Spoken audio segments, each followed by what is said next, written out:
Welcome to All Eyes on Cleveland. This is the Browns Wire Roundtable edition, off-season Roundtable Part 2. I am your host, Brad Ward. These good-looking gentlemen surrounding me are down to the bottom right is the one and only Jared Mueller, managing editor of the Browns Wire, and you can follow him on the Twitters at Jared K. Mueller. Give him a wave there, Jared. Let him know where you're at down there at the bottom right. Just to my below me here, Jeff Risden. He is a contributor at the Browns Wire and the Lions Wire, and you can follow him on Twitter at Jeff Risden. And then right next to me, the one and only Josh Keatley, Browns Wire and Buckeyes Wire at Josh Keatley 16. Gentlemen, how we doing this evening? Good. Loving life and hate Ohio allergies today. Let's first hit the there's some sad stuff going on with Browns player Jeremiah Owusu-Koramoah's brother died. There seems to be some questions surrounding his death. Jared, you wanted to make a comment on this here real quick before we get started? Obviously, Jeff and I talked about this offline just for a second, covering a team, this is obviously their personal life. And so his brother, according to the reports, Tuesday was found something with the possible fire inside of the house.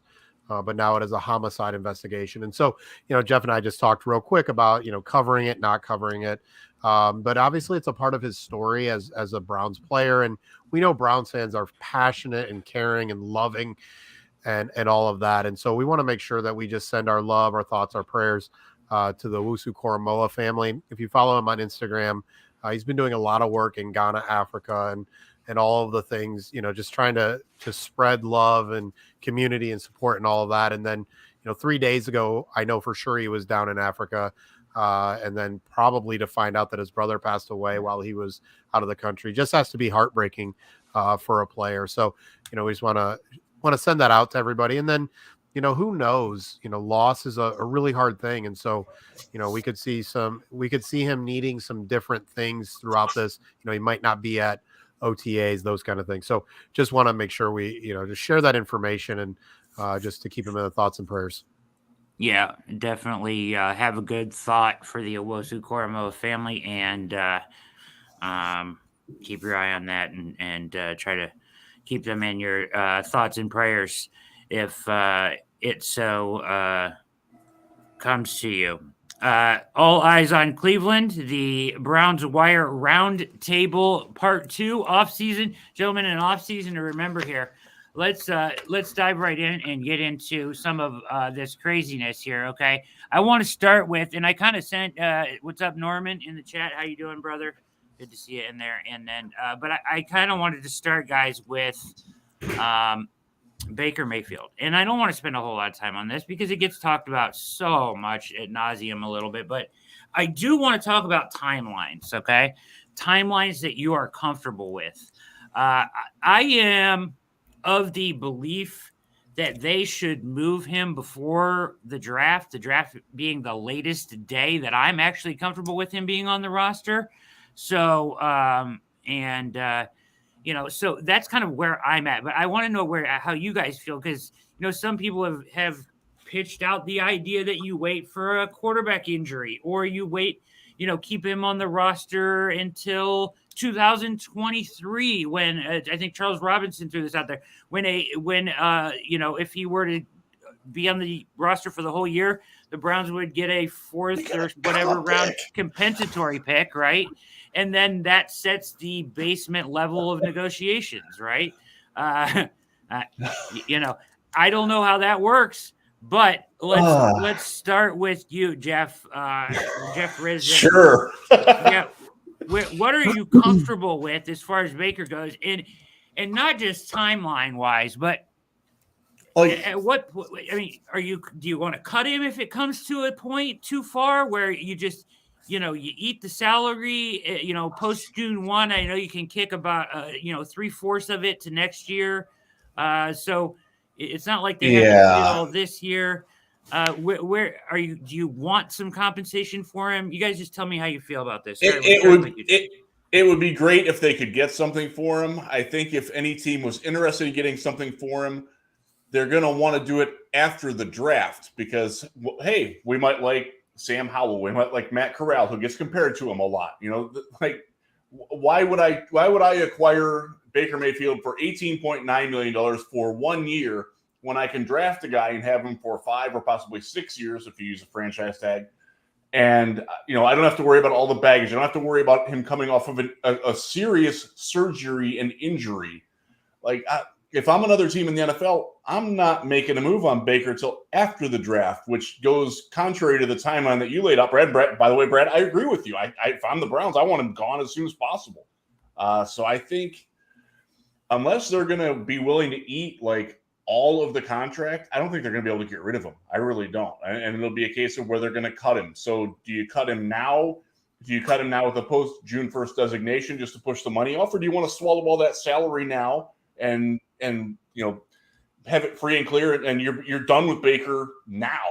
It hurts your ability to spend this year, but then next year that money's off the cap. You don't have to worry about it anymore. And I don't know where they're at on that. I personally would like to swallow it now because I think you're looking look realistically, your timeline with Deshaun Watson, we're expecting him to be suspended for X amount of time. We don't know how long that is.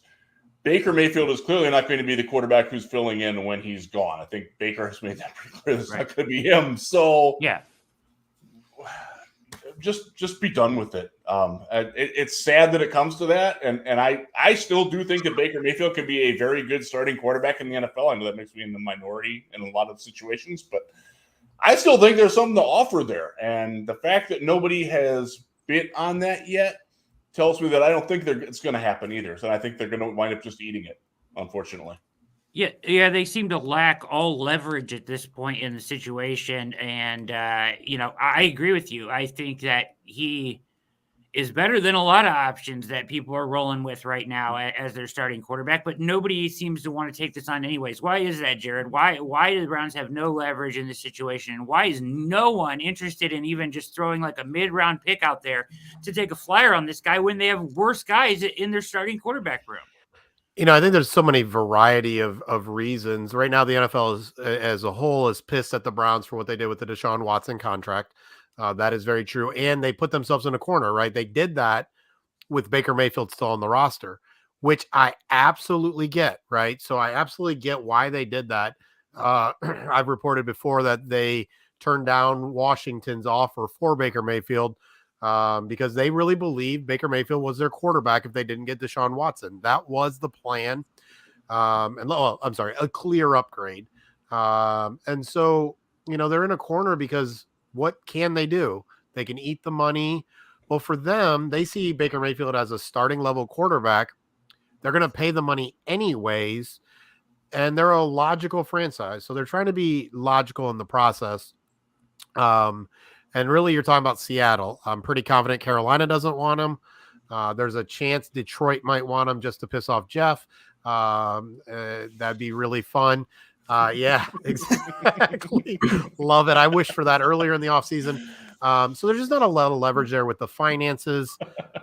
They probably would eat 10 million is about what I've heard, is that they'll eat about 10 and they could trade him for about 8 or trade off about $8 million. And for me, thanks, Brad. For me, the really key is actually a lot shorter than both of you said. There is zero way that I understand that the Cleveland Browns could keep Baker Mayfield from coming to offseason activities on April 18th. Sure. Zero way. Do you think you would try to show up?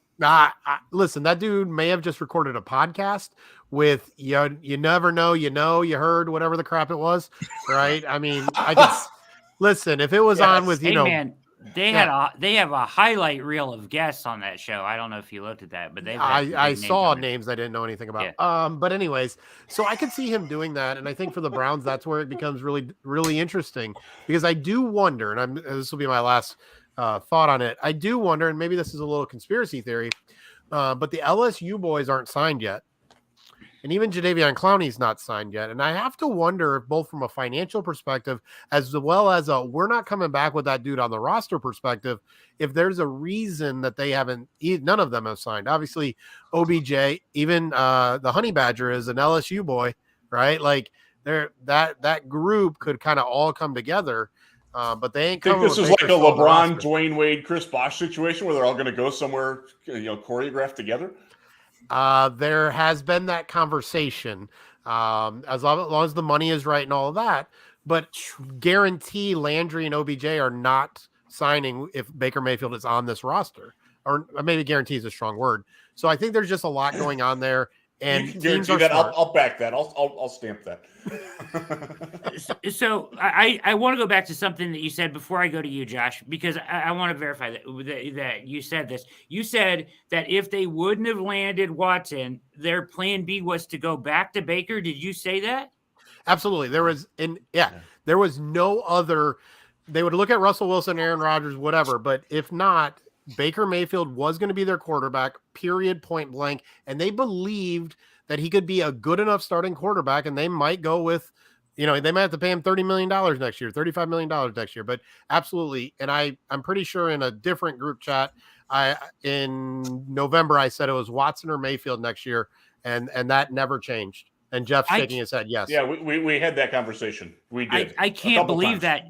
I know you guys. I can't believe that, guys. I feel like that's just something they're saying because they don't want to tip their hand to what they would have done. Because once you take that plane to go to Houston, it's over. It's over with Baker. There's no coming back, in my opinion, from that with him.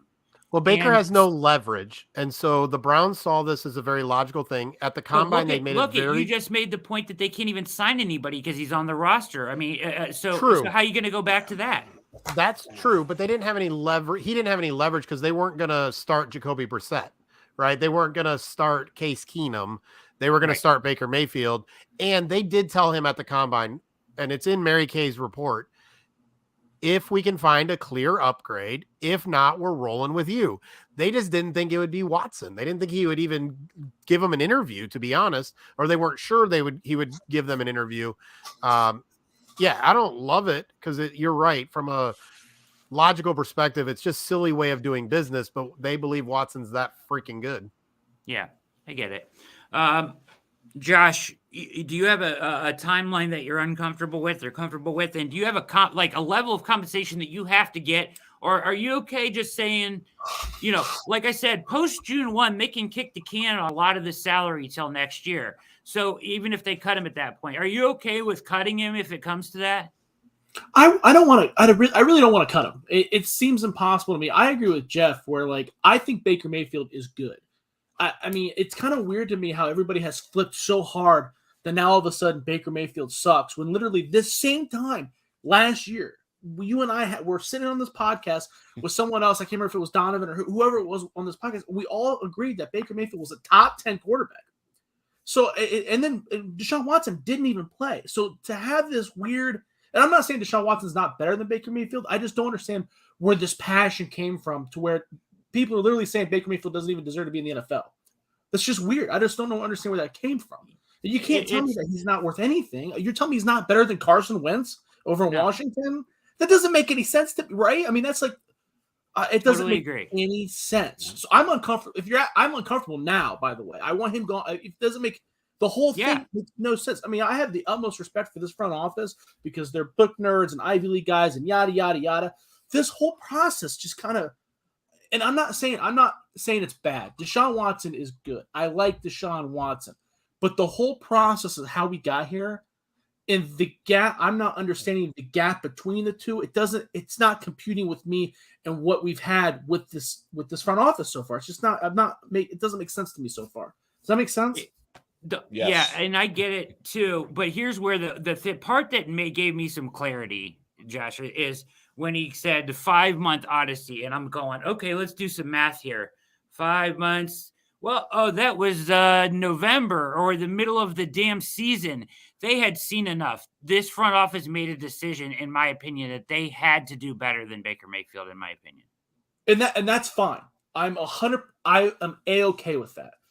But the process, like I said, I have a lot of trust in this front office. If they don't think Baker Mayfield's the guy, Baker Mayfield may not be the guy for them. I don't think that means Baker Mayfield sucks. It's just sometimes relationships sour. Sometimes you're not a fit, whatever it may be, right? So if they want to move on with him, I'm cool with it. Let's move on. You want to get Deshaun Watson? I'm cool with it. Let's go get Deshaun Watson. But they gave a dude who's got a lot of issues, a lot of money, and with a lot of draft picks, and he didn't play last year either. So if you want to compare, and if you're comparing 2020s, was Deshaun that much better than Baker? Statistically speaking, yeah, but he also played on a 4-12 football team, so they kind of had to throw the ball. I just don't, and I'm not saying he's not better than Baker. I want to be very clear about that. It's just the way that this process worked out. This front office believes the gap is huge, astronomical. Like, Aaron Rodgers to Deshaun Kaiser, and I don't know if it's that big, right?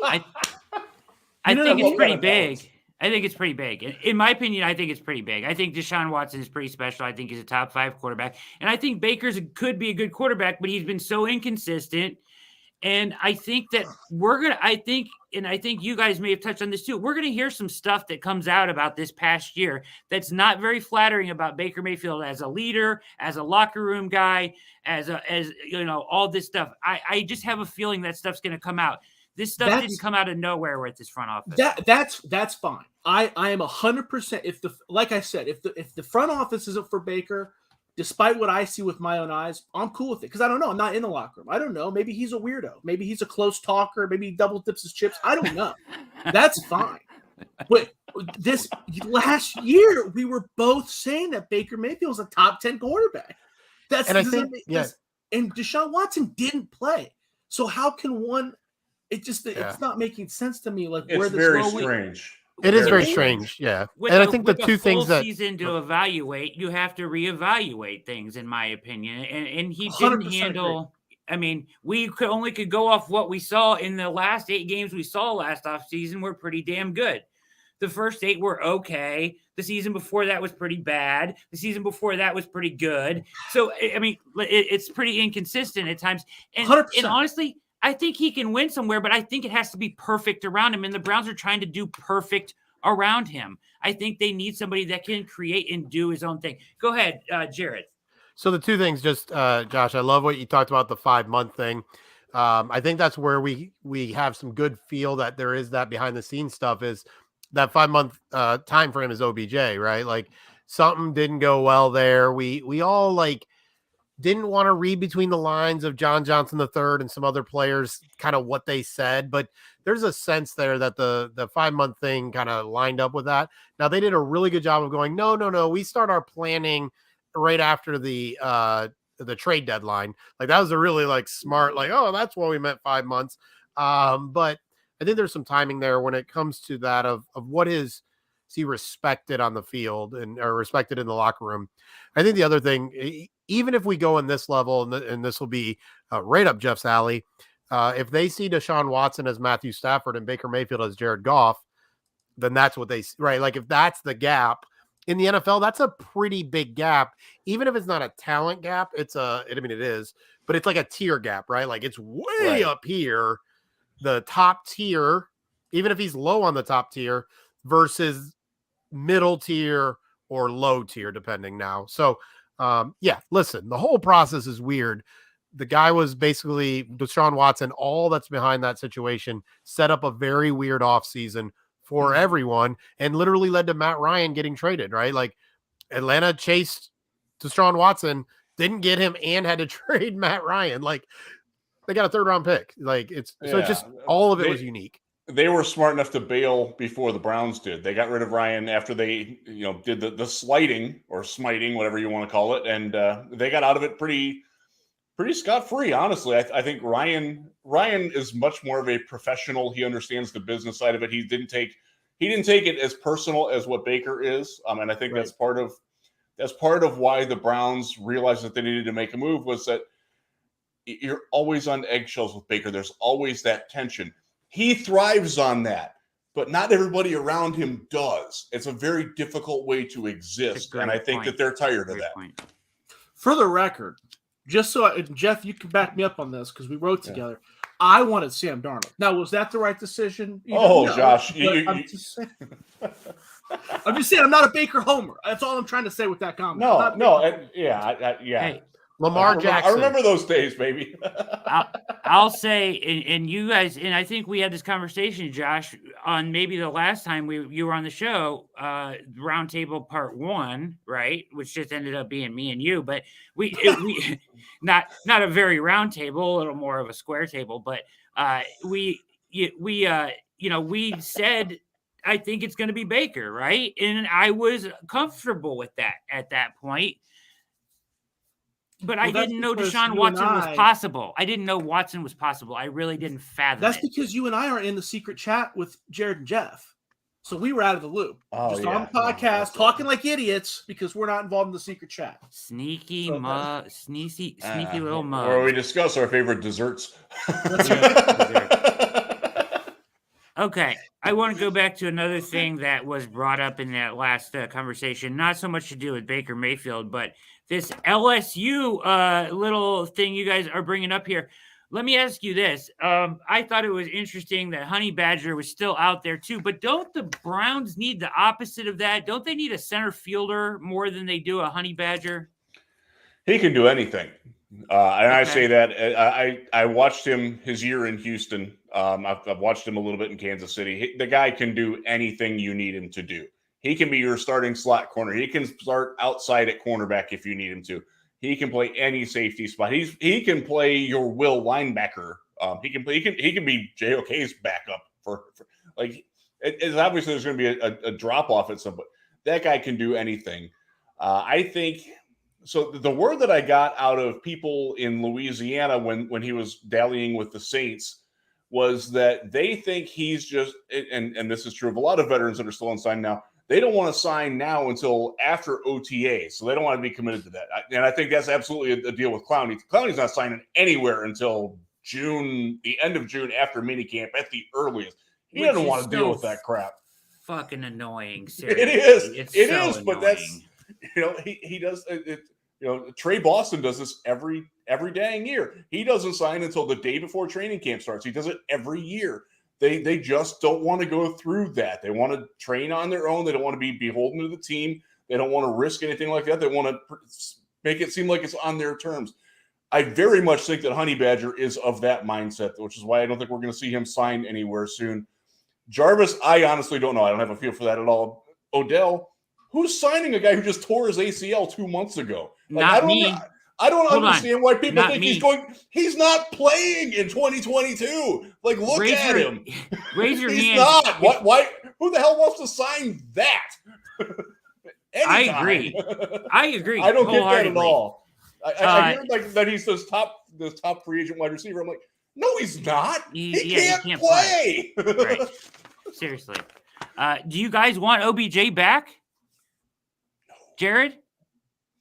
I'm okay with it, because those clicks are gold, baby. Like clickety click, clickety click. Let's go, baby. But no, honestly, quick catnip, baby.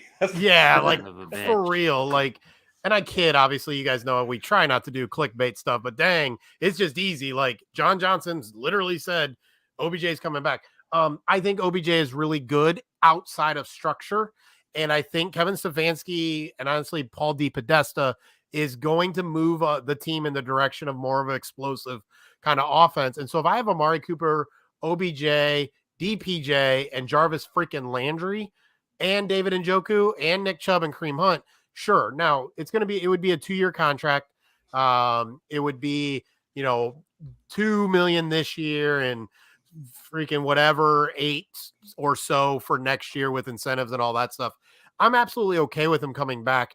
Because the reality is everything I've heard is OBJ is a great locker room guy. His teammates absolutely freaking love him. He works his ass off. Yes, there are some issues with route running and all of that kind of stuff. But what we saw in LA, listen, his stats weren't amazing. He was a number 2 receiver. And as a number 2 receiver, that's a little bit different at $8 million a year, right? And so does he return for the Browns Super Bowl? That'd be kind of fun. Listen, I put it up on Twitter because I thought it'd be hilarious. After Baker Mayfield's traded, number 3 is already gone. That is Chase McLaughlin, who also should be off the roster. We'll talk about him later. 13 is the punter. Well, that leaves number 6 for OBJ to take when he returns, and that would be the most hilarious thing ever in the world for me. And he would do it. He would and do I it. would laugh my ass off too. He would do it. I'm sure his dad would wear the same jersey as the team.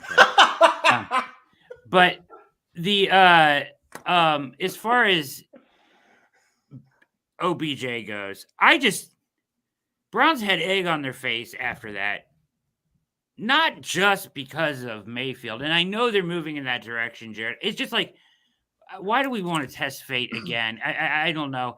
And with injury wise, what maybe if we knew that he would be healthy, but he can't make it through a whole season, guys, without getting hurt. Nope. I don't know if I'm ready to do that. Yeah, no, I absolutely totally get that. Listen, but for me, it's also an interesting thing. He told Von Miller not to come to Cleveland. Von Miller was interested in coming to Cleveland this year. Him and Myles Garrett talked. The Browns, I believe, sent a contract over. There's a little clip from a video on YouTube that would have suggested that happened. I think it would say something about the organization if OBJ returns, like just from a mindset of players, because obviously the players were on the whole free OBJ thing. On a real quick, yes, the Browns would love a nice free safety, but if Tyrann Mathieu is replacing Ronnie freaking Harrison, I think we'll be all right. Yeah, I think so too. Josh, you okay with OBJ coming back? Jeff is 100% right, but I kind of do side with Jared. But that's maybe it's because I'm a dreamer or a romantic. I don't know. But the idea of OBJ coming back, I've heard that about you, Josh. Right? That's romantic. Yep. You do Wanna strike mend me as a that fence. romantic. Yep. All right, guys. This is All Eyes on Cleveland off-season roundtable with Jeff Rizin, Jerry Mueller, and Josh Keeley, and myself, Brad Ward, all of the Browns Wire. Browns Wire breaking it down here for you here tonight on All Eyes on Cleveland. Let's talk about this wide receiver room. In my opinion, wide receiver 2 still needs to come from somewhere, and you need a slot receiver to come from somewhere. And then there's Donovan Peoples-Jones. So let's start with that. Josh, where does wide receiver 2 come from, and where does the slot receiver come from? I can't guarantee where it's going to come from. I can tell you, I mean, I feel very strongly that they should draft a wide receiver. I feel like this wide receiver class is very talented. I feel like there's a couple of guys that really kind of fit what they're looking for. Just off some guys I was looking at recently was, John Mechie from Alabama. That's a guy who's probably going to get drafted later than he should because of the injury. Talk about a 4-star recruit from Alabama. He checks a lot of those boxes if he gets healthy. Wan'Dale Robinson, he's a little bit more kind of like Demetric Felton, which they already have, but he's better and he's more of a pure wide receiver. You can do a lot of the gadget things that you're missing with Jarvis Landry. Bo Melton, who's one of my personal favorites. As I cover Ohio State, I got to see him in person. And I got to see him return that punt back against Ohio State. And the dude doesn't test very well. He's a little undersized, but he's thick and he's faster on the field than he is on tape. And those are all guys I think could fall kind of different tiers. You could probably get a guy like Melton pretty late. And he fits a role that they could use. So I feel like those are guys that I would circle. But I would think the Browns should make an effort to try to get a wide receiver in the draft. Or multiple. What is this? Treylon Burks and Christian Watson. Christian Watson. This is yours, right, Jared? Yeah. The 2 high-level receiver prospects are set to visit with the Browns. Where are you guys at on filling out this room, Jared? Before this report that Burks was coming in, I was okay with a Landry, okay with a Fuller, okay with a veteran. I'm all in on Burks. Like if they're moving up in 32 to Detroit, I think it's Detroit, up in high 30s, I am all in for Treylon Burks. For this team, for what they want to do, for what he provides, I think it is electric ability to do something that is really unique in his role. Drake London, if some of that works out, he would also be okay. But I think he's going to go much higher than people think, even though he's at his injury. For me, the wide receiver room is interesting because I think possibly at some level, the Browns may think they have their slots and maybe need the outside. Amari Cooper has spent a lot of time in the slot. Demetric Felton is a slot receiver / running back. I wonder if they're actually more in on an outside receiver Again, like a Burks, like a London, like one of those guys. And I will tell you at the combine, while I was told Garrett Wilson would have been the pick at 13, they were really, really in on Burks, and his slow 40 time, his 4.55 40 time, really didn't shock them, really didn't bother them that significantly much. He was a guy that if Wilson was out, might have been their pick at 13. So, but I do think it's just an interesting room. It looks really weak right now, but they do see Felton taking that next step. They do think we're normally a year ahead on our hype. I do think they think Donovan Peoples-Jones is kind of ready to take another step, what he showed in training camp, but actually, in games. So it looks weak right now, but man, give me a Treylon Burks and I'm pretty happy. Do you see? I like Treylon Burks too. I like him better than all the wide receivers I mentioned. He's probably my number 4 wide receiver in this class, behind Wilson and even Drake London. I think Drake London's like a number 2 on my board or whatever. But Burks, I guess I kind of saw him as out of the picture for the Browns because I assumed he was going to be. Are you assuming the Browns are going to trade up for him, or you think he falls? I think he's going to fall, and they'll have to trade up for him, right? So I would have picked. He's okay at 13, right? He would have been okay at 13 for me. Yes, and me too. Yeah, I think he's 20. I don't remember who all has the picks, but I think he's 24, 22, 25. Like I think he's falling into that area, or even more, because his testing time. People are just going to get way too excited about Christian Watson or somebody else. So yeah, I get what you're saying, Josh. Well, I see, because his testing didn't really bother me because it's not like he played. First of all, he didn't play fast at Arkansas. He did what he did. You know what I mean? He did it. Right. He did what he did. He did really well. So it wasn't really a surprise. It was kind of like it's going to sound biased because I bring up a Buckeye, but everybody was when Braxton Miller ran his 40, and everybody was like, "What? Why didn't he run a 4.2?" And it's like that wasn't really his game. Wasn't the pure? Does that make sense? So it didn't really bother me. So I kind of thought more people would see that with Burks as well. Not the same kind of wide receiver, just same testing mindset. I agree. It didn't bother me either. Jeff, go ahead. Yeah, I think to Jared's point, there are other receivers that are bubbling up. Christian Watson is certainly one of them. Sky Moore, who's right by me here at Western Michigan, is a guy that, quite frankly, I don't get it. I've watched him play. I've been at their games in person. He's good. I don't think he's like first round good. And as Josh will tell you from working with me for almost a decade now, I love Matt guys. I'm just not feeling that with him. Like I get it. And I do think he's going to be good. And I think he would be a nice slot receiver at 44, but I don't think he's going to be there. And it's weird to me that it's always weird to me who bubbles up and who doesn't. I'm not a huge Drake London guy. I'm prepared to eat that, but I see way too much JJ Whiteside or Arcega Whiteside in him. That scares me a little bit.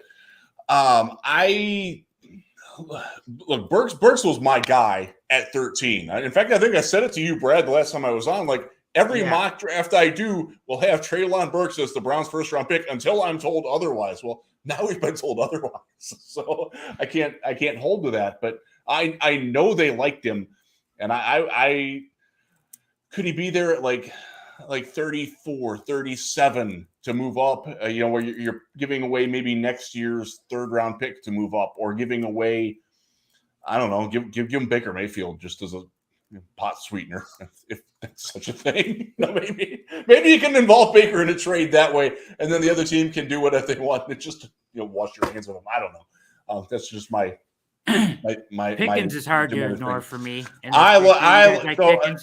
weird. You've got him on the screen here as number 57 overall, and I assume that is PFF. Yeah, and we talk in Lions land. I'd take him at 34. Like that guy's. I think we have forgotten how dynamic he was at Georgia before his knee injury. So if he's there at 44, he's certainly look. I'm with Jared on this.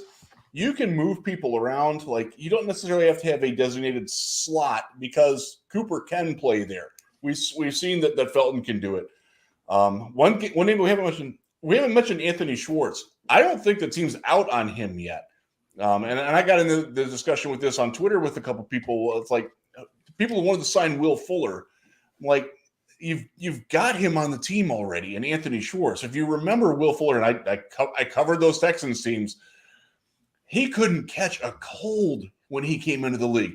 He was all about the threat. Like he might catch it, so we got to devote resources to him. But chances are he's not going to. Like, isn't that the worry with Schwartz right now?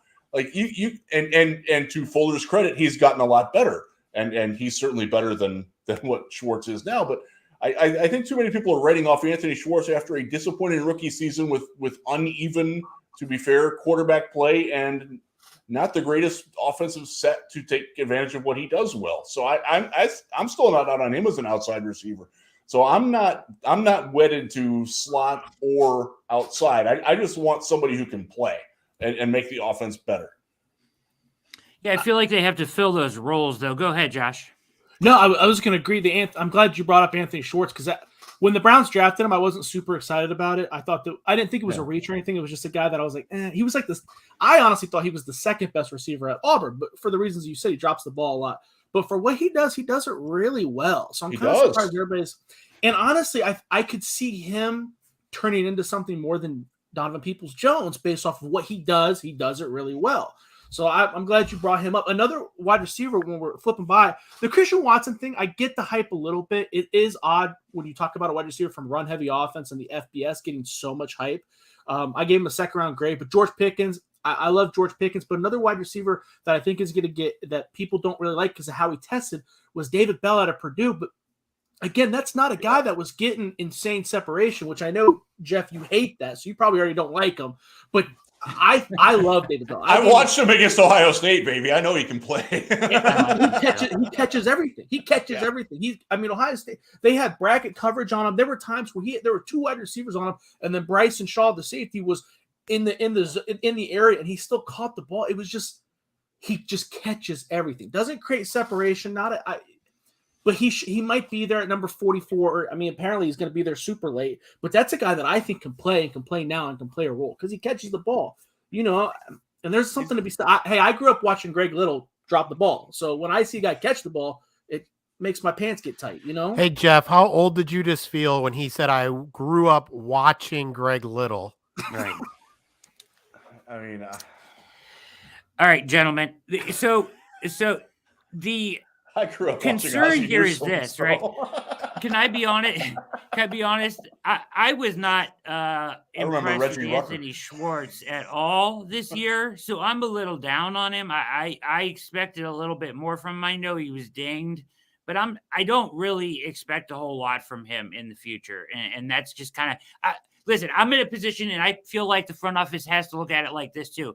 If you can't, you either can count on something for sure. But if you can't, then you can't count on it at all, right? Like if I don't know that he's going to be something for me, then I can't count on it at all, that I need somebody else that can fill that role too. Yeah. And if he comes along, then great, it's a bonus. But Donovan Peoples-Jones, where does he fit in this picture for you? Are they bold enough to slot him in as wide receiver 2 right now? I don't think you can do that. I don't think you can depend on that. I think you need to go get a 2 and a slot, whether it be through free agency, trade, whatever. You're writing about Brandon Cooks down here. I know that they were talking about that. What are you talking about, Jared? $20 million or something? Oh, he just signed it. Yeah, Brandon Cooks just signed an extension with the Houston Texans, 2 more years, and he will make $20 million a year. So I think what's interesting, and one of the conversations, and I'll actually be writing it up at some point as a quickie, is I think the wide receiver contracts this year are actually going to push up wide receivers in the draft in general. Because do I pay $20 million or do I draft you a little higher than I normally would? And so I think that's going to be really interesting. I just don't know. At some point you can't put, I guess you can, but it's hard to put a lot of resources into everything on your offense, right? Nick Chubb, Kareem Hunt, David Njoku's on the franchise tag right now. They're paying Austin Hooper $7.5 million next year of dead cap space and $3.75 this year. Then Amari Cooper is making 20, but obviously the cap got changed. I just think it's hard to, in this day and age, wide receivers is becoming like offensive tackles. There's not enough of them, and they're all going to get paid. And so you got to find them somewhere. You've got to bet on some upside. And then you got to bet on your quarterback, right? And one thing we haven't seen is a quarterback that actually raises the ship, right? Freaking Tom Brady made Deion Branch a billionaire in Seattle. I forget how much that contract was, but a lot of money in Seattle, and Deion Branch wasn't that good. So we do maybe have to count on Deshaun Watson to kind of raise Donovan Peoples-Jones and Anthony Schwartz and Demetric Felton. Yeah, I agree with all that. I think Donovan Peoples-Jones is a piece for the future. I don't know if it'll be this year, but I don't think spending a second or a third round draft pick and bringing in a mid-level free agent is too much. Do you think? I mean, the Browns have cap room. It's not like they're up against it. They have one starting level defensive lineman right now that I would want to start. I mean, I like Winovich. Brian's fine, but it's not just it's opportunity. No, he's not. He's athletic, Jeff. Can I go with fine because he's really athletic?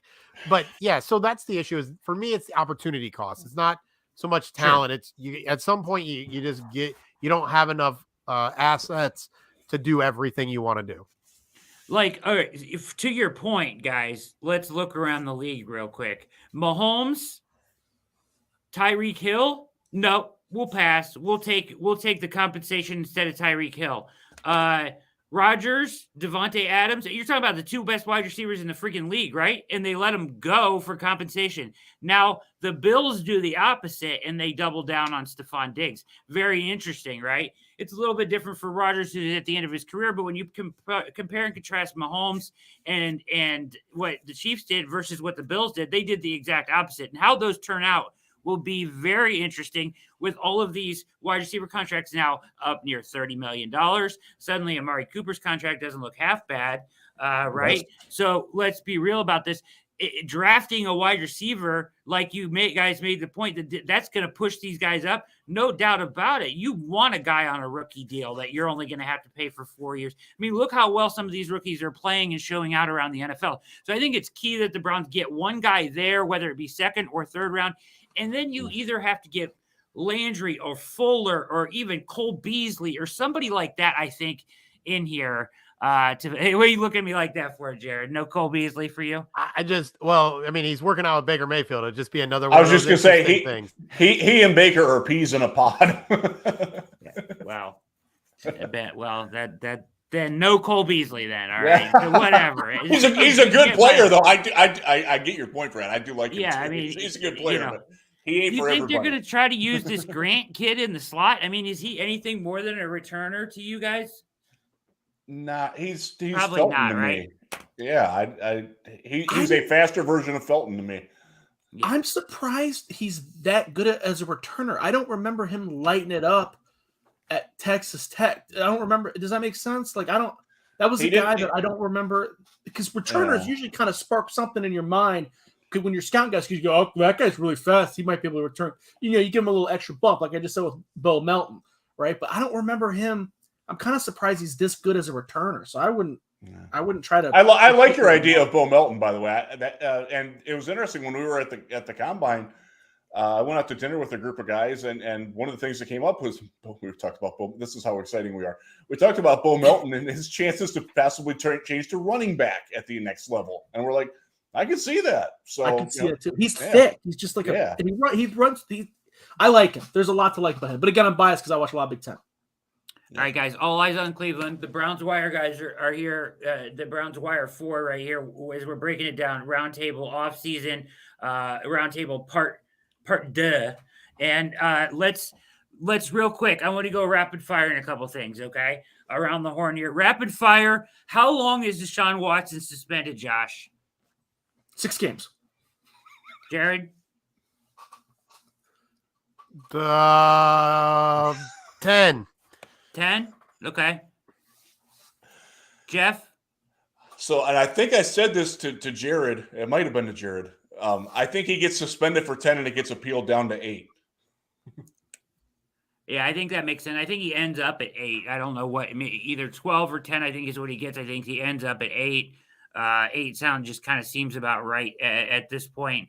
Now, this is ever changing. It's a moving target, right? It's changing every day with news. So we don't officially really know what's going to happen, but I wanted to get your guys' pulse on that. So that brings me to Jacoby Brissett, right? So that means you're going to get Jacoby Brissett for at a minimum of 6 games.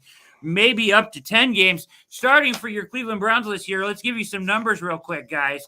Jacoby Brissett is 29 years old. Last year for Miami, he played in 6 games, went 2-4 through 5 touchdowns and 4 interceptions. On his career, he has started 37 games over 6 seasons. He's 14-23 with an 83 passer rating. What happens for those 8 games, gentlemen? Start with you, Josh. I did not like, full disclosure, I did not like Jacoby Brissett coming out of Boston College. I thought he was overrated. Okay. He was like one of those transfer guys that had a lot of hype around when he transferred from Florida. Or was it North Carolina State? Whatever. North Carolina, NC State, yeah. Yeah, you're right. Yeah, but it was he went to Florida first, right? Yes, he did. Yeah. Yeah.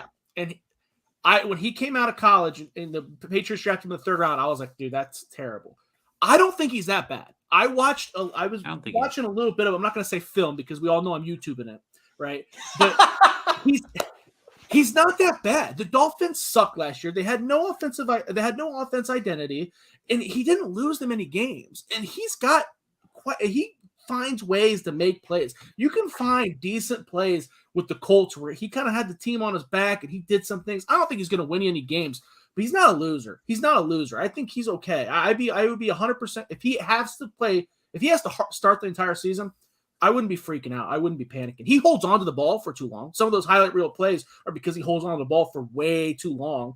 And him being over almost 30 years old, that's not going to change now. So that's an issue. But other than that, he's big. He can run real well. He can run really well. And not like fast either. Like he's like a running back. He'll lower the boom and get you 3 yards, which is, I think, is great, especially if you're rolling out. You got Nick Chubb. I think it can work. So I'm all about it. And I don't like him. I agree with a lot of your points there, and you don't like him, and you're okay with him. Jared, why did they go Jacoby Brissett? Is it because he's a professional quarterback? Is it because he can do some of the things Watson can do with his legs, and they can kind of shape the offense around him? No, I mean, there's a little bit of the legs thing and the professional thing. He's also cheaper. His completion percentage is terrible. Like, is he better than Case Keenum? No, for what they I don't want. think so. Yeah, I think for what they want, he is. For what? Okay. Yeah, you know what I'm saying? I will buy that. Yeah, they want to get a little bit more creative, a little bit more misdirection, a little Kyle Shanahan-y, right? Like what Stefanski hasn't had a lot of is some of that really creative misdirection and things like that. And so a player like Brissett and Watson can just move a little quicker, a little bit more athletic. Listen, I don't love it. His best completion percentage was last year, 62.7, right? The year that he started 15 games, the 2 different years, 58 and 60%, right? Like, but he doesn't turn the ball over. 7 interceptions is the most he's ever had. So there is some professionalism, Josh, or Brad. I love that word that you used. Beyond that, I think it's going to be a really conservative offense with Jacoby Brissett with a little bit mixed in. And then just like all of a sudden you put the Yugo in the garage and you put the Ferrari on the field and see what happens. Yeah. He was in Indianapolis for 2 years, right? Those were his 2. They tried to roll with him as their starter, and he had them around 500 both years, right? Both years. 4-11 in 2017, 7-8 in 2019. Okay.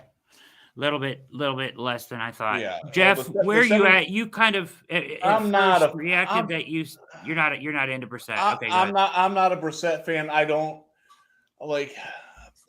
For me, like to Jared's point, Case Keenum was much more of a keep the trains running on time type of quarterback, and it seems that they want to get away from that because they realize that one of the things that and you saw it in the Denver game, even though he played relatively well. The Broncos knew exactly what was going to happen every play with Case Keenum. There's no variability with it. And Brissett does offer you that, like, he might do something different. Like, I don't know exactly what's going to happen with him. The issue is that we don't know exactly what's going to happen on any play. And he's like, he can be creative, but that's not where he's at his best. And I've never been a huge fan of his. I wish he would make decisions faster. And it's weird because he's a smart dude. Like off the field, he's a smart guy. Like I've had a conversation.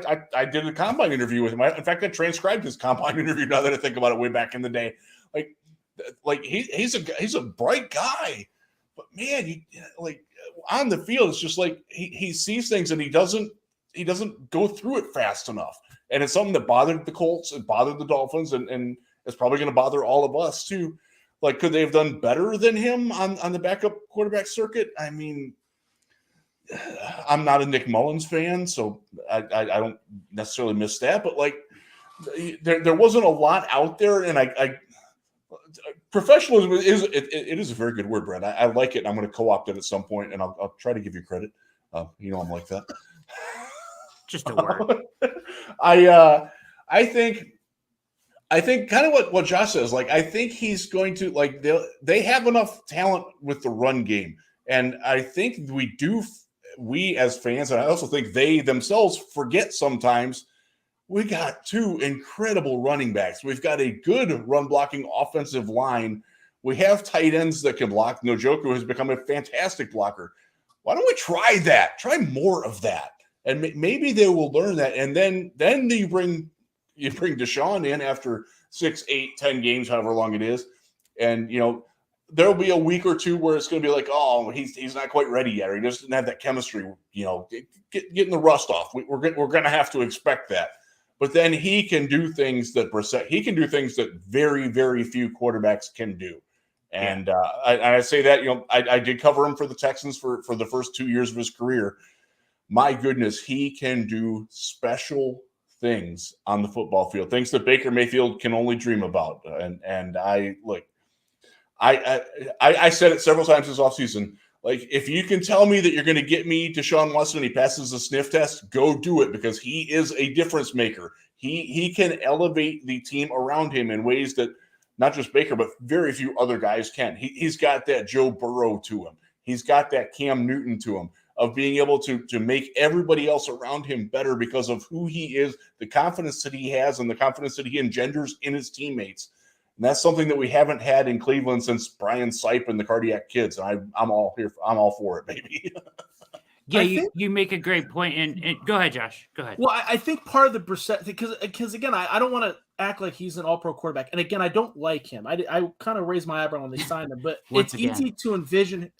It's easy to envision the game plan when he started. Like, when they signed Case Keenum, it was like, that's a discount Baker Mayfield. You signed a discount Baker Mayfield.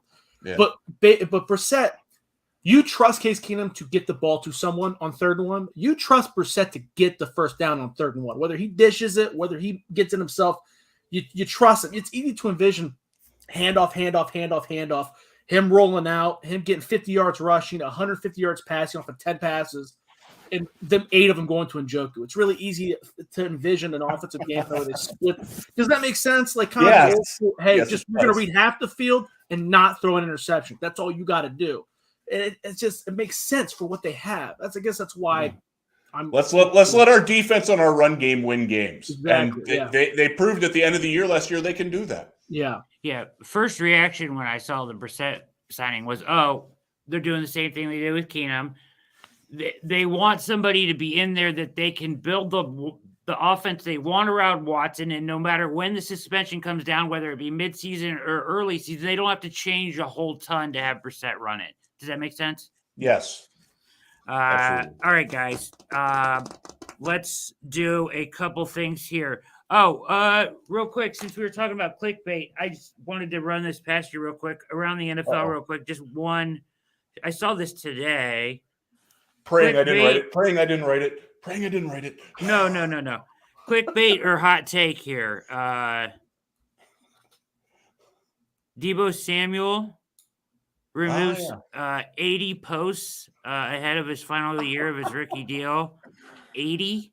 And Deebo unfollows the 49ers on Instagram. Is that a hot take or clickbait, Josh?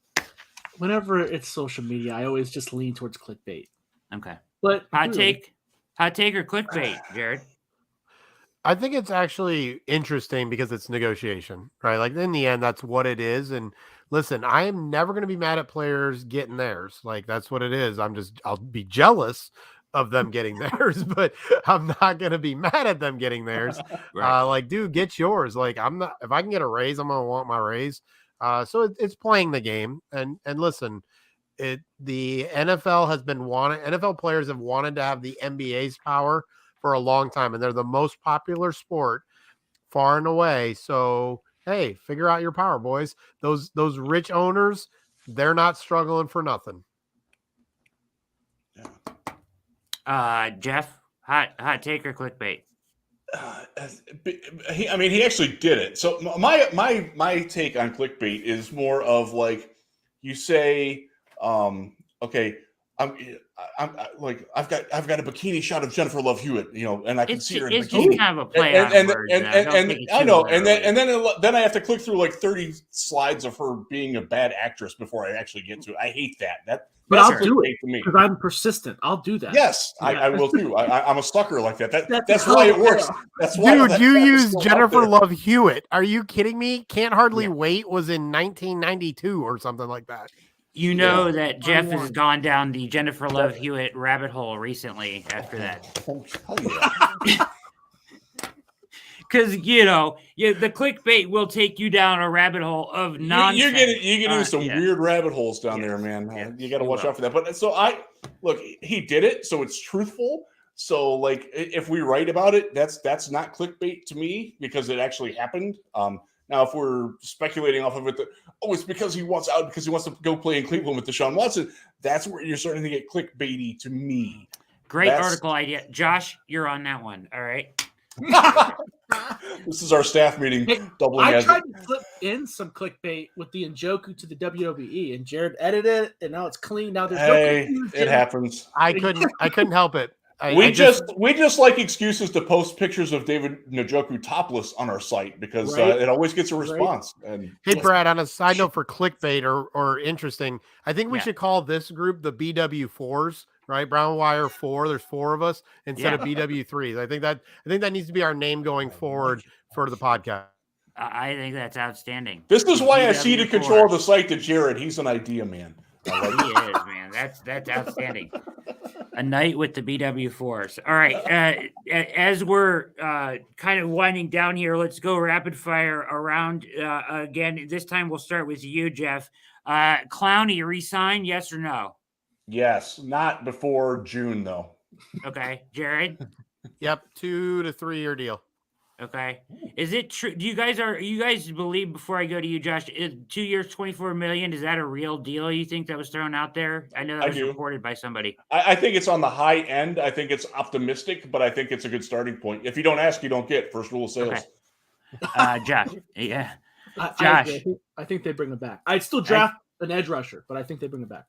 I do too. Now that brings us to the interior defensive line, where what they have on the roster, I really do not have any faith in my personal opinion. Maybe in like a role wise, I talked about this at length with a couple people, and they're like, oh, they just need stopgaps, guys to fill roles. You don't need a 3-down guy. Like, where are you guys at with what they do on the interior defensive line? Tell me, let's go around the other way. Josh, who's your favorite defensive lineman they can get either draft realistically, right? Second round of the draft, third round of the draft, your favorite guy, or is there a free agent that you would rather get? I guess the most recent guy that I thought, that'd be a good fit and someone that's realistic draft-wise would be Logan Hall from Houston. He's a versatile defensive lineman. You can plug him at defensive tackle if Jadeveon comes back. Jadeveon doesn't come back, you can play him at defensive end, although I don't think that's ideal. You could do that. I'm hoping. I still think that Jordan Elliott could step up. He's a very good athlete. No one agrees. No one agrees. I saw Tommy Togiai a couple weeks ago too. He's very slimmed down too. That kind of made me think, so I still got a little bit of faith. But yeah, you got to draft someone. Perrion Winfrey from Oklahoma will be another guy that should fall down there. I think he improved a lot as a pass rusher. I think he's over 300 pounds. And then Matthew Butler. Jared did a mock draft a couple weeks ago. From Tennessee. Matthew Butler from Tennessee. Yeah, and there was a guy I didn't really have on my radar. Saw his mock draft, went back and checked him out, and I was like, we know they're a good fit, 290-pound guy kind of guy, very productive. So I've seen Hall mocked to the Browns all over the place, right? And I've seen him mocked there in the second and in the third round. So I thought that was interesting.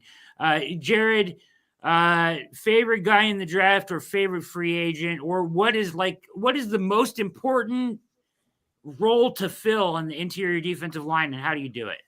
I think it's 3 technique, obviously, and they're the hardest players to get. And it's probably why this is where draft analysis is really hard for me at times, because I can't get out of my own way.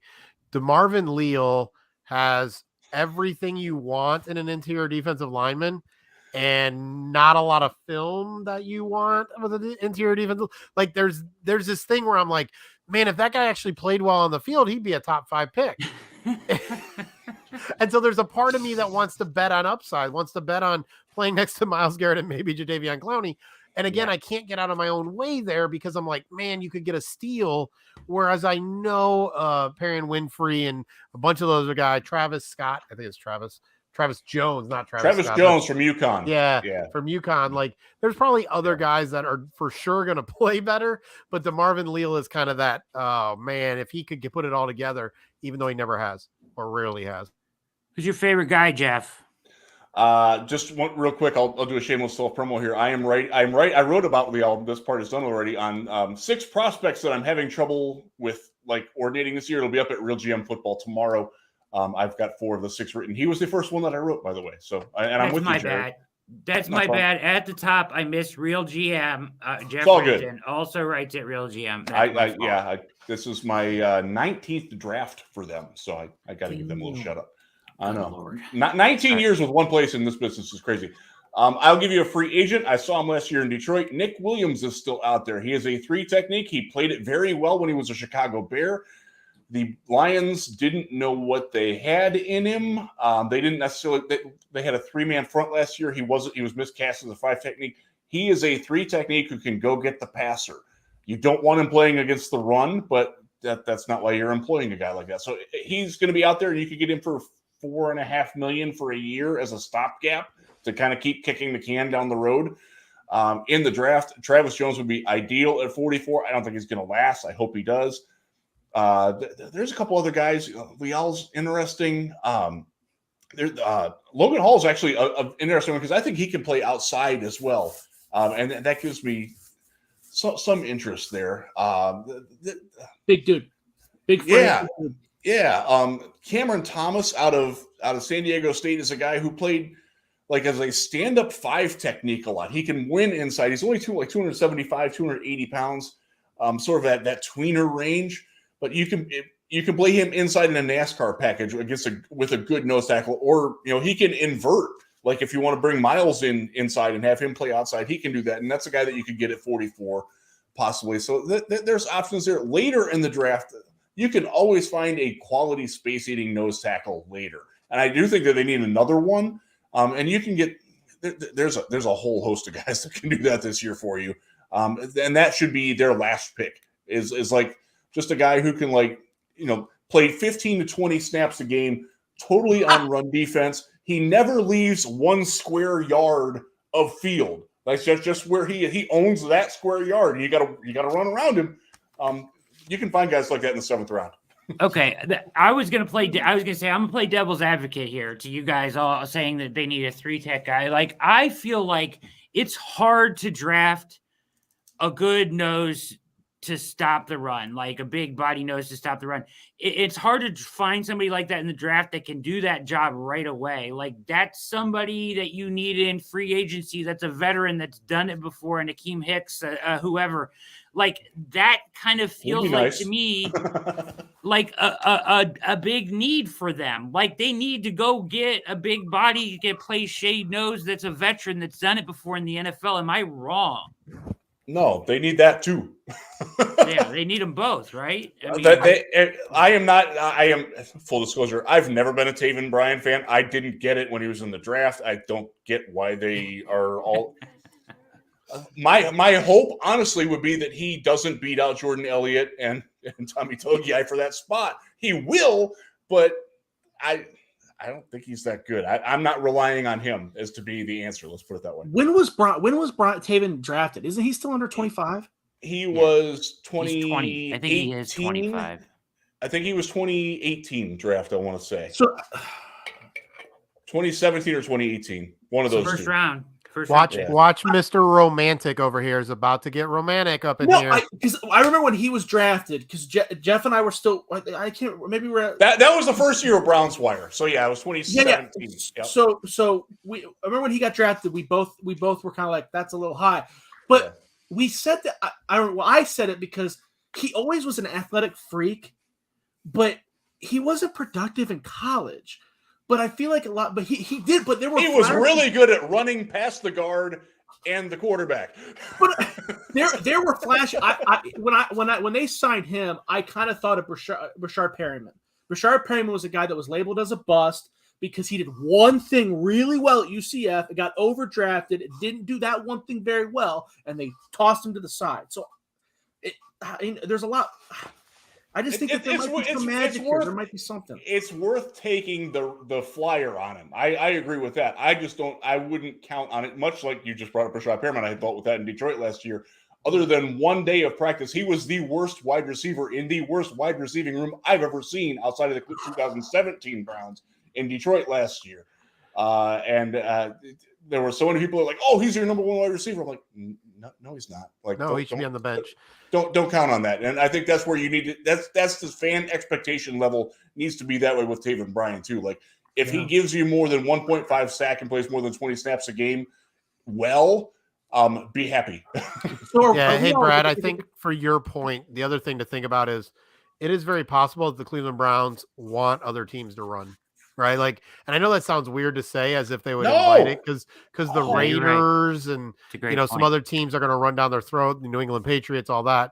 But I do think the Browns are going to invite the run this year. I think you might see 2-3 techniques more often than maybe you want. I mean, look, you have Anthony Walker and Jeremiah Owusu-Koramoah. That is a light linebacker group.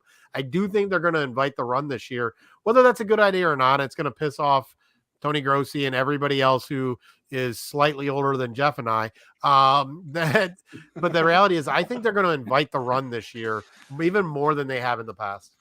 Are we out on Jordan Elliott? Are we out on Jordan Elliott? I'm not out on him. I think he can play a role, but I don't think he's your starter, right? Much like DPJ, this is a year where he's got to prove it or get out.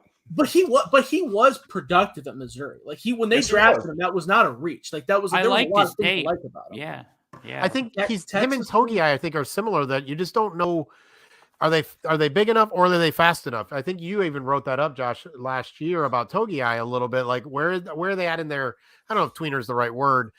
In the end, I think he's probably going to end up being a guy who stays in the NFL for a little while. But I'm not sure he's ever going to be more than a third, fourth interior defensive lineman, unfortunately. And with Togi, I 100%. You're right. When they drafted Togi, even though I'm completely biased towards when they draft any Buckeye, he had one trait that was glaring that made him okay. This guy can fit and last, and it was that he was strong as an ox and had a good anchor. But that's it. Nothing else. Not that there's nothing else.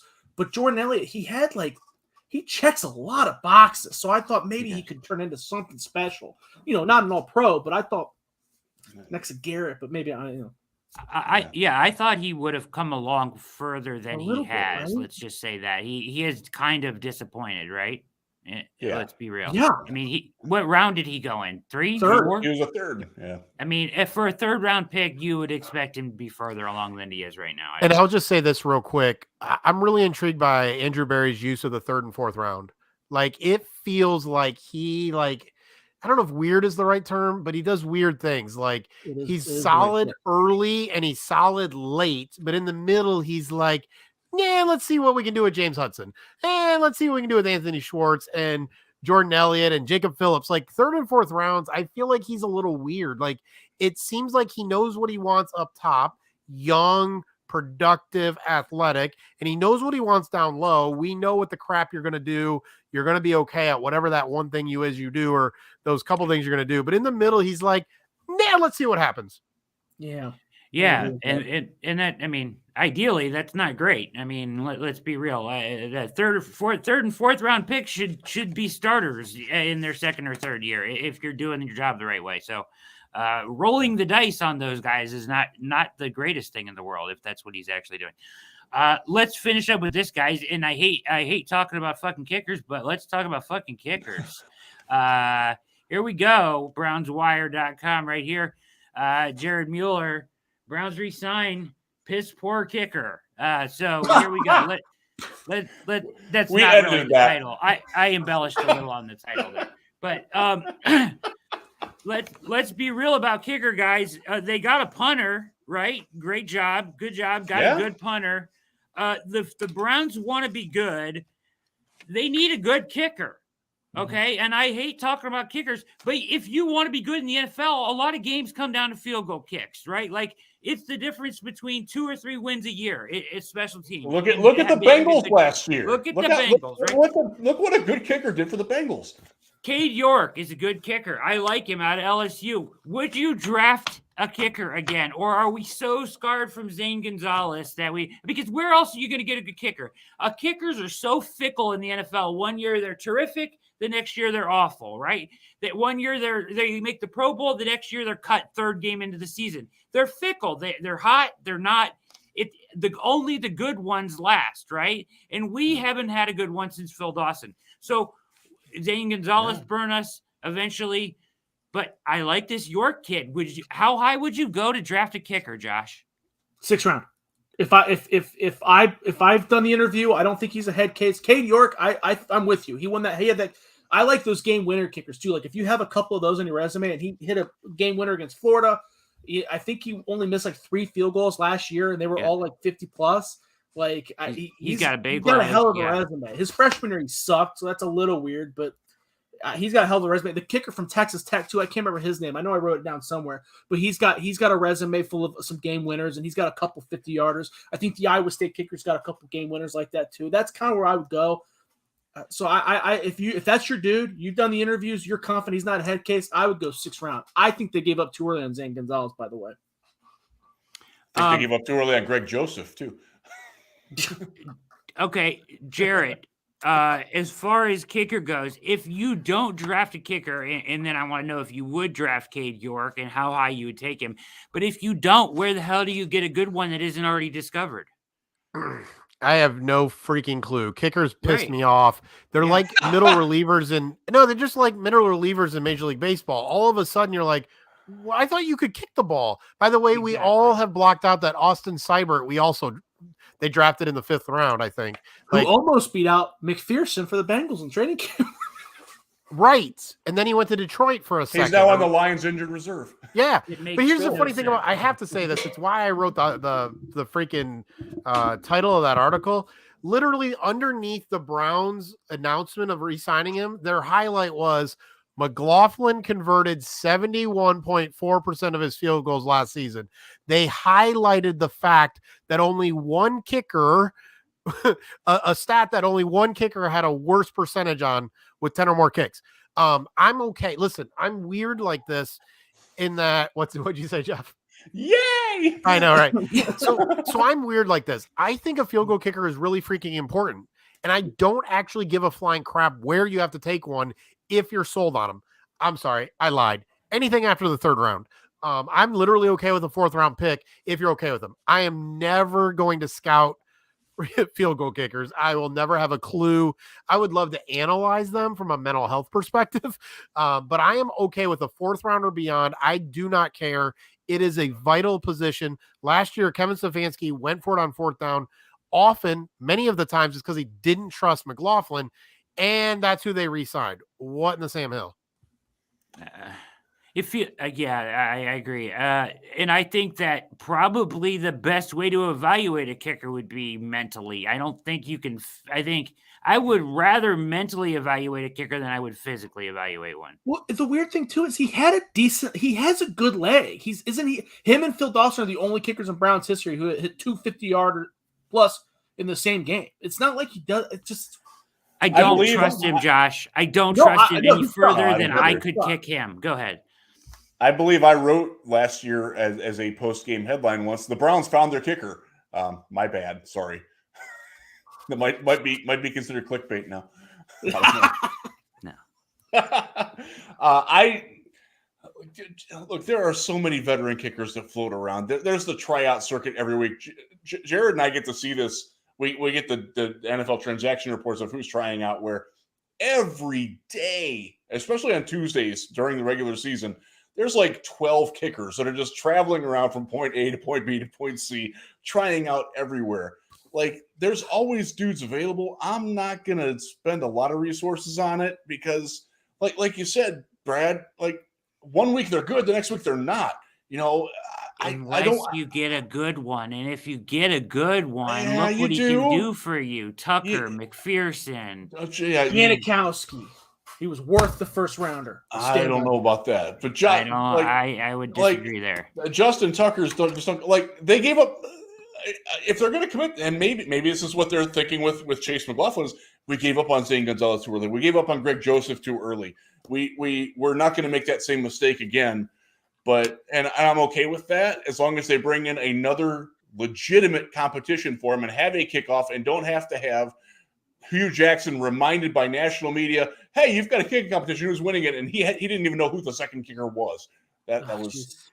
By the way, for clickbait, can we get Dicker the kicker? Like, I'm good with that too. Like, again, for clickbait and for puns, because y'all know I'm stupidly punny.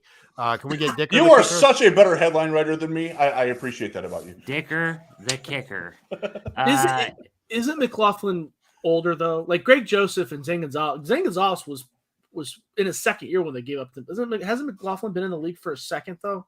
That's the problem. Yeah, I don't even know. He's been. I don't pay attention, like Jared. I don't pay attention to kickers enough. These kickers have all been recycled multiple times. Yeah, that's and that like in Detroit had 5 kickers last year.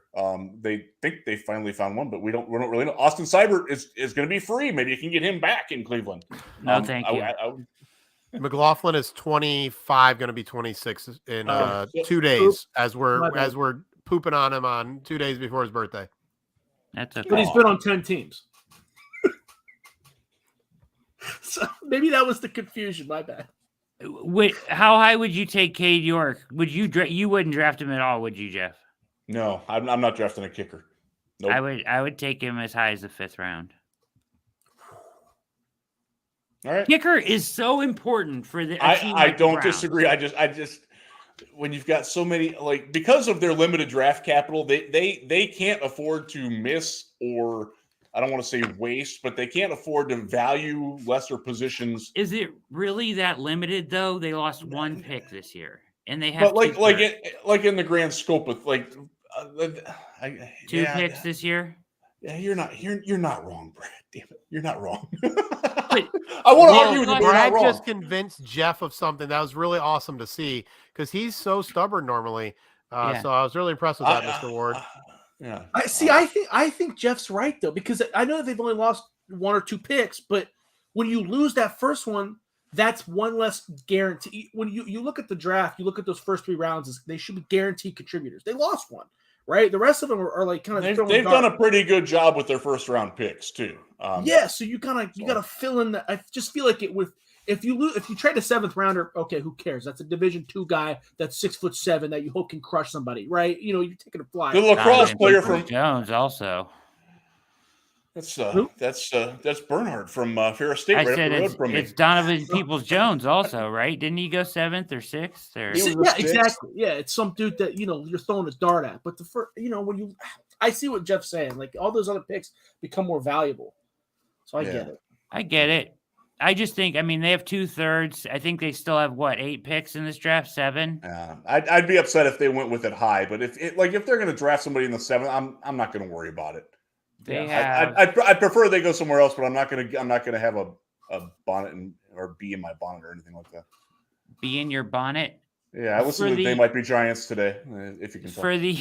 For the record, and those listening at home, they have pick 44 in the 2nd round. They have 78 in the 3rd, 99 in the 3rd, 118 in the 4th, 202 in the 6th, 223 in the 7th, and 246 in the 7th. 1, 2, 3, 4, 5, 6. They have 7, and they have 2 7th rounders. So those are. I get to your point. That you're right. They don't have as high picks as usual. So I get it.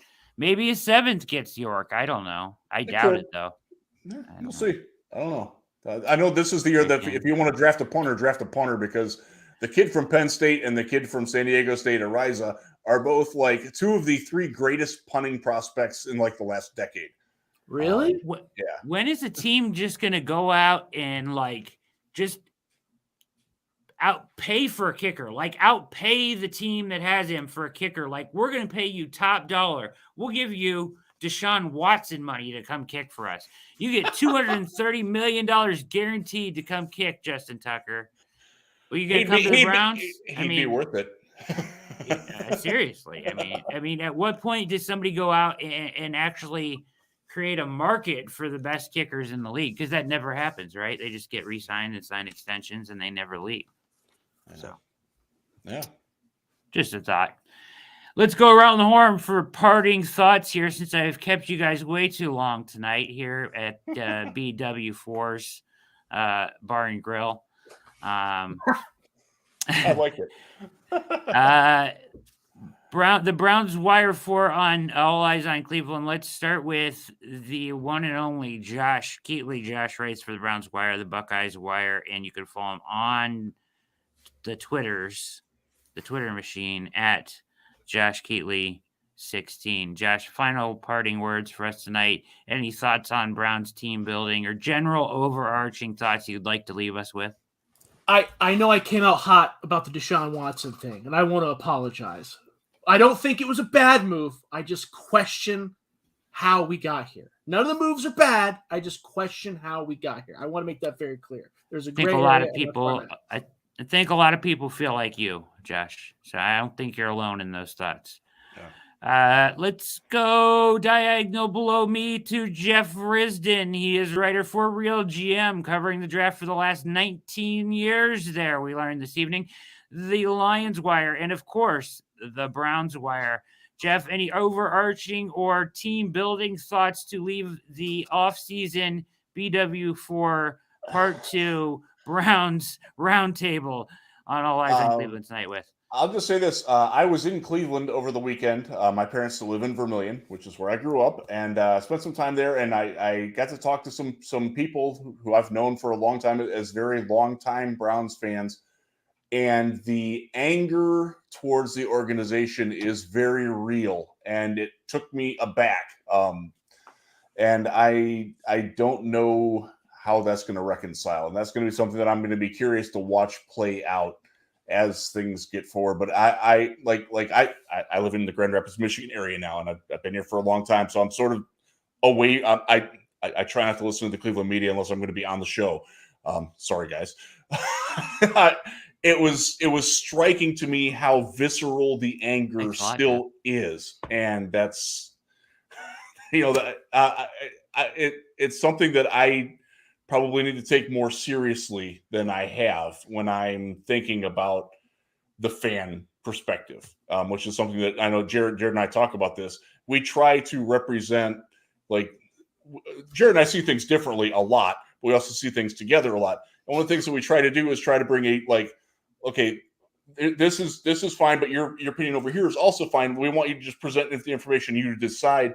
It seems like we might have to do a little bit of steering or reeling back with a lot of fans this year that are just like away. And that was surprising to me. And I'm not going to say that anybody's wrong in that thought, but I'm just going to say the Deshaun Watson that I covered in Houston was one of the legitimately best dudes. And he did so many things both in front of the camera and behind the camera to help a lot of people. And I hope that story is also being told. I know it's a very difficult sell right now, and it doesn't excuse at all anything that he may have done that he's accused of. But like it's a very difficult situation, and I'm not sure that the Browns or anybody, quite frankly, has handled it as well as it should be. And I'm not saying that I know that there would be a right way to do it, but I'm not sure that I don't think that they've done the best that they could, based on the fan reaction that I got over the weekend. Well said. Let's shift to the top man at the Browns Wire, managing editor, the one and only Jared Mueller at Jared K. Mueller on the Twitter machine. Jared, thoughts you want? Yeah, he's right there. There you go. Way to point him out.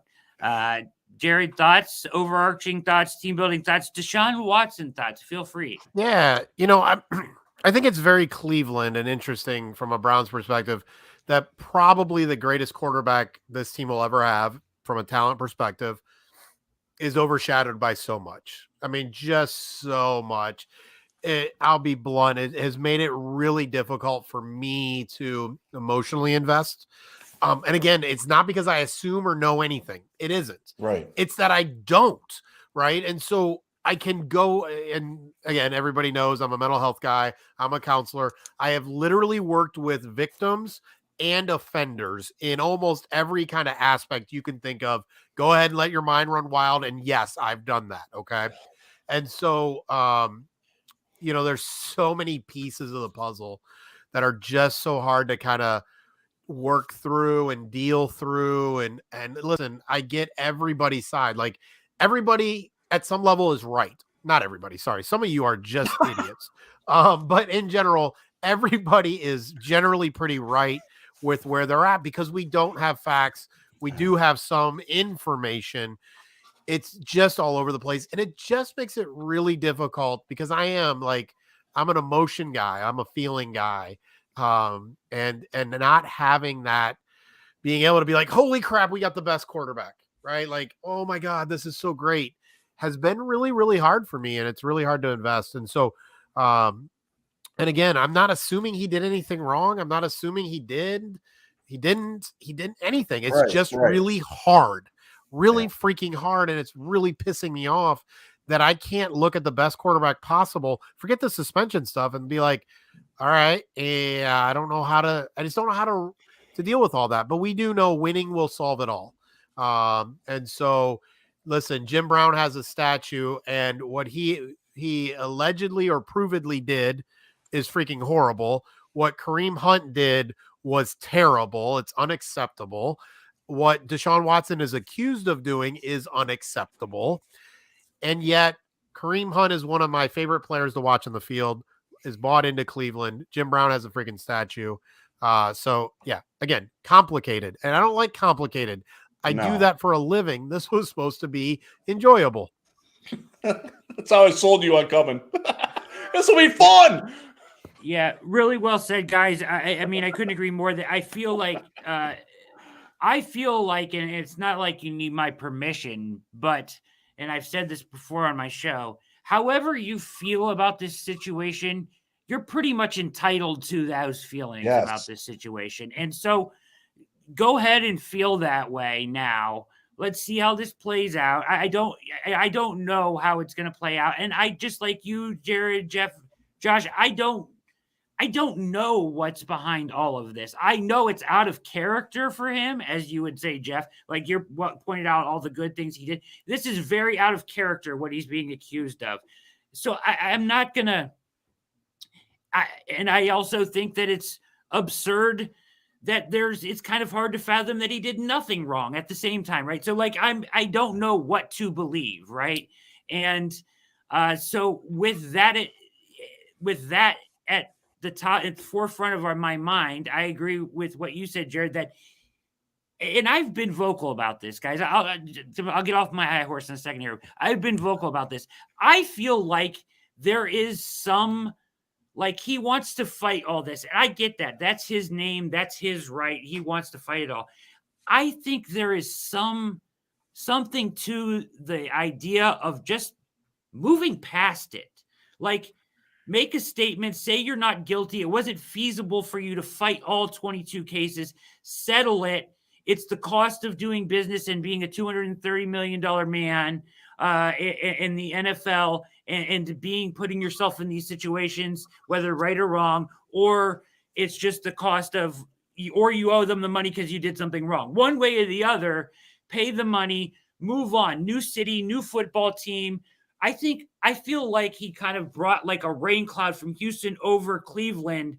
And if he would just settle it and let us move on, get the suspension, I feel like a lot of people would feel better because they would have some kind of closure around the situation. Even if he maintained his innocence, just say it, but it's not feasible for him to carry this out for years and play football at the same time. Now, if the owner said he's not going to put on the exempt list or not play football at the same time or not know what's going to happen, just get some closure and move on with your life.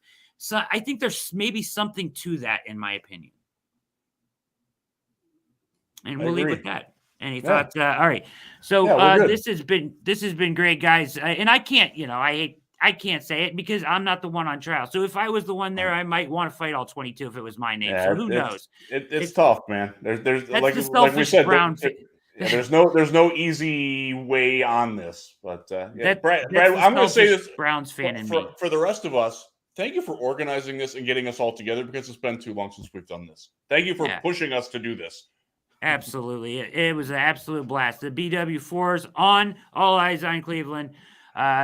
Once again, thanks to Josh, Jared, Jeff for coming on and doing the roundtable, off-season roundtable. It was really good tonight, guys. It was excellent. So we're going to get out of here with that. Go read all of their work. They're all spectacular. They all do great work writing. Josh is doing a fantastic job covering the draft, mock drafts, everything from A to Z. And then Jared, you write more, and Jeff, between the two, you guys write so much. It's incredible. I don't know how you do it or how you find the time to do it, but appreciate you guys coming on the show. It was really good. The BW Force, come back on Saturday. I will be back Saturday evening with the Nate Ulrich of the Akron Beacon Journal to talk some more Browns off season. For Jared, for Jeff, for Josh, this has been another edition of All Eyes on Cleveland. Big thanks to the Browns Wire. With that, we are out.